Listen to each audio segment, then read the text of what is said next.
Welcome! We are the Foreman Foundation, and our mission is to identify and assist racial/ethnic minorities with becoming well-adjusted and fully contributing members of the workforce through financial literacy, community outreach, and entrepreneurship. Our vision is to provide a spiritual anchor for young adults. Throughout this series, you will have a 5-minute video summary of each of our Gear Up articles that will touch on different topics pertaining to the young adults, which include financial freedom, spiritual disciplines, mental health, relationships, and eternal perspectives. Now, let's dive right into the article.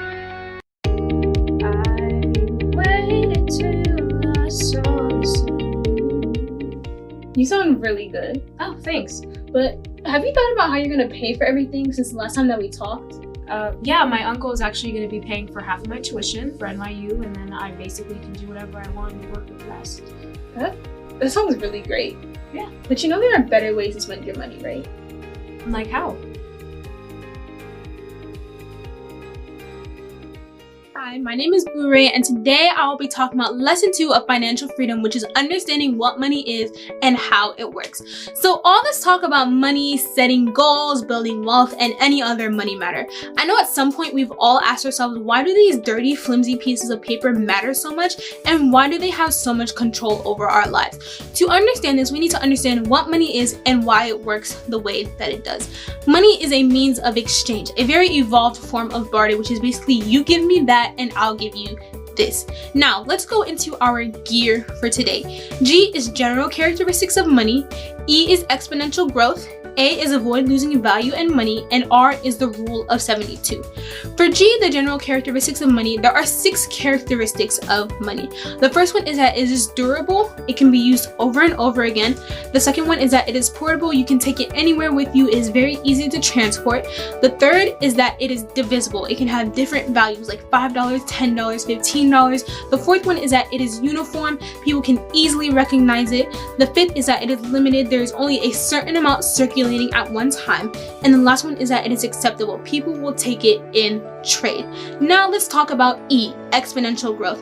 Exponential growth is just a phenomenon in nature that explains mainly how populations and money grows. The rest of our gear is going to be described using this principle. So let's talk about exponential growth in terms of population. So linear versus exponential. If a population were to grow linearly with a growth number of 2, that means 2 people would be added to the population every year. Either they moved or they migrated there. For exponential growth, the population would double every year or be multiplied by 2. So the difference between linear and exponential growth is that linear is addition and exponential is multiplication. Now, money grows through compound interest, which is an exponential type of growth. So let's use an example of monetary growth with simple interest, which is linear, and compound interest, which is exponential. Let's say you invest $1,000 with a 35% yearly return. How much would that money be after 25 years? With simple interest linear growth, you would find 35% of $1,000, multiply that by 25, and then add that to $1,000 to get $8,750. But since we know that money grows exponentially with compound interest, that money would actually be $1.8 million after 25 years. Now, I'm not going to do all the math to explain why that works, but you can use a compound interest calculator online to see exactly what's happening there.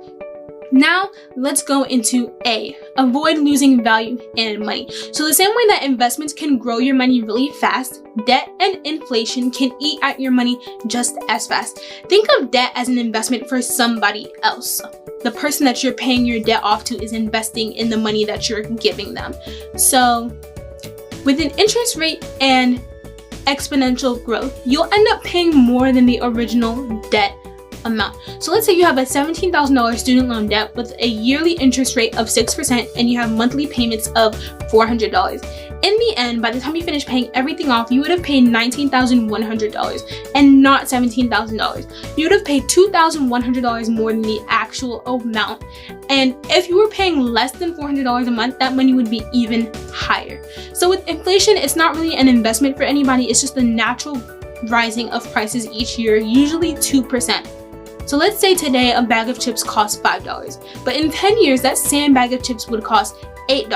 That $5 would have less value in 10 years because it can't buy you the same thing that it can right now. So the best way to avoid losing monetary value and losing money in general is by paying off your debts as quickly as possible and investing the rest of the money that you have.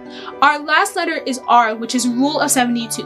Rule of 72 basically explains how long it'll take for your money to double. So let's say you have an investment that has a 35% return. The Rule of 72 would say to divide 72 by 35, which gives you about 2, which means that it'll take about 2 years for your money to double. You can use the Rule of 72 to decide which investments to invest in to help you reach your financial goals. Now, let's go through our gear again. G is general characteristics of money, which is that it is divisible, it is durable, it is portable, it is limited, it is uniform, and it is acceptable. E is exponential growth and compound interest. A is avoid losing money and value. And R is Rule of 72, which basically tells you how long it'll take for your money to double. Hopefully now you have a better understanding of what money is and exactly how it works, and you can go out and use your money more wisely. We hope that you enjoyed this summary and that you can apply everything that you learned from here today. Check us out at www.thefortmanfoundation.org for access to all of our Gear Up articles. If you are benefiting from all of our resources on here, feel free to share with a friend, a coworker, or a family member. It is very important to understand that the topics covered in all of our modules should be applied in the context of relationships, eternal perspectives, spiritual disciplines, financial freedom, and mental health. Finally, we want to leave you with these 5 important questions that will change your life. Do you have a spiritual belief? To you, who is Jesus? Do you think there is a heaven and a hell? If you died right now, where would you go? If what you believe were not true, would you want to know? Join the movement now and take charge of your life. We hope you have an awesome day. See you next time.